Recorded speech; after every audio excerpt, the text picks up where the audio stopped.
ఏలూరు జిల్లా పోలవరం నియోజకవర్గంలో ఎన్టీఆర్ వర్ధంతిని ఘనంగా నిర్వహించారు. పోలవరం మండలం పోలవరం గ్రామంలో ఏర్పాటు చేసిన కార్యక్రమంలో మాజీ ముఖ్యమంత్రి నందమూరి తారక రామారావుకు నాయకులు నివాళులర్పించారు.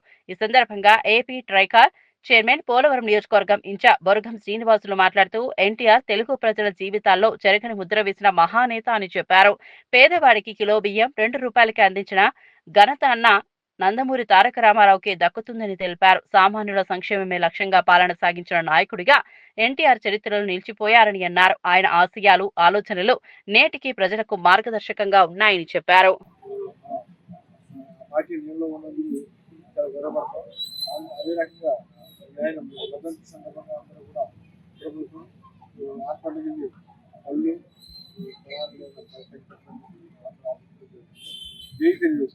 జోహార్ ఎన్టీఆర్ జోహార్ ఎన్టీఆర్ నందమూరి తారక రామారావు గారి వర్ధంతి సందర్భంగా ఈవేళ పోలవరం మండలంలో మన ముఖ్య అతిథి గౌరవనీయులు ఆంధ్రప్రదేశ్ ట్రైకార్ చైర్మన్ అయినటువంటి బొరగం శ్రీనివాసులు గారు, అలాగే పోలవరం మండల పార్టీ అధ్యక్షులు రంగిని కొండగారు ఆధ్వర్యంలో ఈవేళ ఈ వర్ధంతి కార్యక్రమంలో ఎన్టీ రామారావు గారికి నివాళులు అర్పించడం జరిగింది.